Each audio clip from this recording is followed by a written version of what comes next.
मेरा नाम है फैज़ान, आप देख रहे हैं निष्कर्ष भारत। हम लोग मौजूद हैं पटना में जेडीयू ऑफिस। बिहार की सियासत काफ़ी गरमाई हुई है। महागठबंधन में ही भेदभाव चल रहा है। कांग्रेस के कुछ नेता ने आरजेडी पर तंज कसे हैं कि आरजेडी बीजेपी से जाकर के मिल गई है। आरजेडी का ये भी कहना है कि जो कांग्रेस के नेता कुछ बयानबाजी कर रहे हैं वो जेडीयू के बहकावे में है। इस पर हम बात करेंगे जेडीयू के प्रदेश प्रवक्ता मंडल जी से कि वो क्या कुछ कहते हैं इस पर। क्या महागठबंधन में खलबली चल रही है? कांग्रेस के कुछ नेता लोग आरजेडी पे आरोप प्रत्यारोप लगा रहे हैं। नहीं, देखिए, ये खलबली कोई नई नहीं है। 2020 के चुनाव में भी आपने देखा कि कहने के लिए ये लोग कहते हैं कि महागठबंधन है, लेकिन जो अलायंस पार्टनर होते हैं उनको ये लोग किस तरह से दरकिनार करते हैं, ये 2020 में भी दिखा। और अभी की जो घटना है बाई इलेक्शन में, जो जिस प्रकार से आरजेडी ने बिना कांग्रेस के सहमति के, बिना विचार विमर्श किए उन्होंने कैंडिडेट्स उतार दिए, तो निश्चित रूप से बयानबाजी हो रही है। कांग्रेस की तरफ से भी बयानबाजी हो रही है, कह रहे हैं कि वो लोग भी उम्मीदवार उतारेंगे। लेकिन कुल मिलाकर के कांग्रेस को समझना होगा कि एक पुरानी पार्टी जो कि राष्ट्रीय पार्टी है और उनकी अगर मंशा है कि तेजस्वी के पीछे ही झोला उठा के अगर राजनीति करना है तो ये उनको मुबारक हो। लेकिन ऐसी अगर राजनीति वो करते रहेंगे तो निश्चित रूप से उनके कार्यकर्ता और नाराज होंगे और उनका साथ छोड़ते ही चले जाएंगे। सर, राष्ट्रीय प्रवक्ता आरजेडी की मृत्युंजय तिवारी का कहना है कि जेडीयू के बहकावे में आके कुछ कांग्रेस के नेता जो है वो अपना गलत बयानबाजी कर रहे हैं। देखिए, हमें क्या लेना, ना हम 3 में ना 13 में, हमारा अपना गठबंधन है। एनडीए के तहत हम चुनाव लड़ने जा रहे हैं। आपने देखा कि हमने जो कैंडिडेट्स को भी डिक्लेयर किया तो एनडीए के तमाम नेतागण मौजूद थे। तो हमारा तो इंटैक्ट अपना अलायंस है, उसके तहत हम चुनाव लड़ने जा रहे हैं। कांग्रेस क्या कर रही है नहीं कर रही है उससे हमें कुछ लेना देना नहीं है।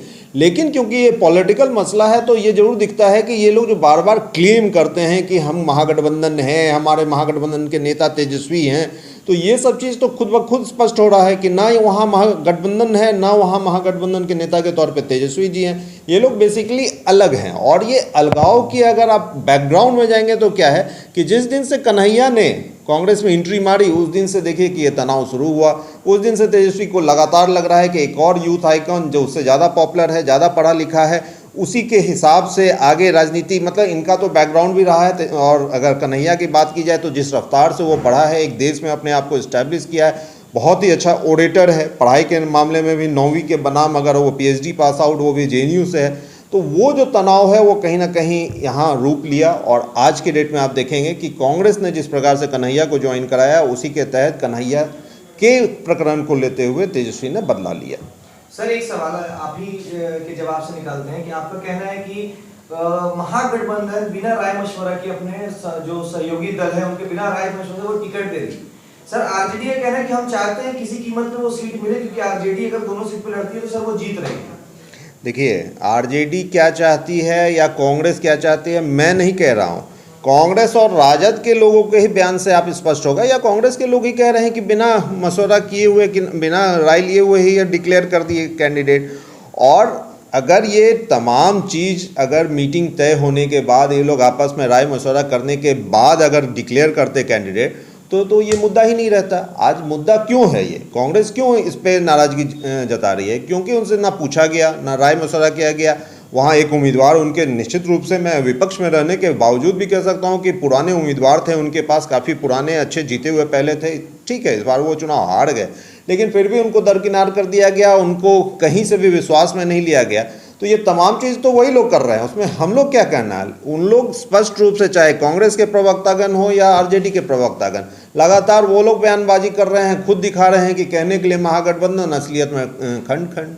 सर, एक आखिरी सवाल कि जेडीयू का लगातार तंज रहता है प्रतिपक्ष नेता तेजस्वी यादव जी के लिए कि 9वीं पास। आदरणीय ललन बाबू जी ने इशारे में कई बार कहा है, और सर आप भी अभी कह रहे हैं 9वीं बनाम पीएचडी। सर, 15 में आपके साथ वो थे, डिप्टी सीएम थे बिहार के, माननीय मुख्यमंत्री जी के साथ थे। बिल्कुल बिल्कुल। देखिए, हमने तो वो गलती 18 महीने में ही समझ लिया कि वो हमने गलती की और हम लोगों ने छुटकारा पा लिया। हमने तो ये सोचा था कि राजद अपने ट्रैक रिकॉर्ड को चेंज करते हुए बहुत कुछ बदलाव ला करके चीज़ों को, लेकिन हमने देखा, देखिए, एक तो लोकतंत्र में कहीं से भी ये फैक्ट है कि आप 9वीं हो या नहीं भी हो, आप स्कूल ही नहीं गए हो, वो भी लोकतंत्र में आज़ादी है, आप चुनाव लड़ सकते हैं, जीत सकते हैं वो।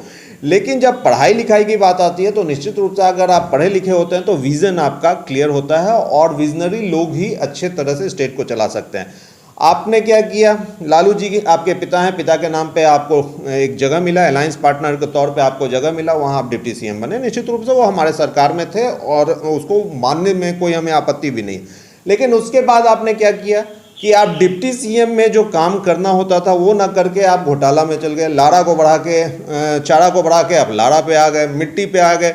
तो जो उनकी स्थिति थी वही थी, कहीं कि मनोवैज्ञानिक तौर पे वो अपने पिताजी से जितने चीज़ सीख के आए थे वही चीज़ वो सरकार में आके भी करने लगे। तो हम लोगों ने छुटकारा प्राप्त कर लिया और वो गलती हमने की थी, ये सार्वजनिक रूप से हम कहते हैं, और उस गलती को हमने सुधारा और वापस हम एनडीए के हिस्सा बने और बिहार के विकास के लिए जो हम लोग प्रतिबद्ध हैं उसको हम लोग कर रहे हैं अग्रसर होकर। सुना मंडल जी को, उनका कहना है कि आपसी मतभेद तो होना ही है।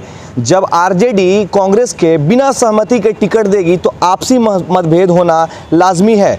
उन्होंने इशारे में फिर से प्रतिपक्ष नेता तेजस्वी यादव जी पे तंज कस दिया है कि 9वीं वर्सेस पीएचडी। कन्हैया कुमार जी ने जब से कांग्रेस ज्वाइन किया है तेजस्वी यादव जी को ये बात खल गई है। ये है मंडल जी का कहना। आगे की जानकारी के लिए आप देखते हैं निष्कर्ष भारत। अगर आप हमारे फेसबुक से जुड़े हुए हैं तो प्लीज़ पेज को लाइक कर लें, फॉलो कर लें। अगर आप यूट्यूब पे देख रहे हैं तो please subscribe the channel and press the bell icon. धन्यवाद।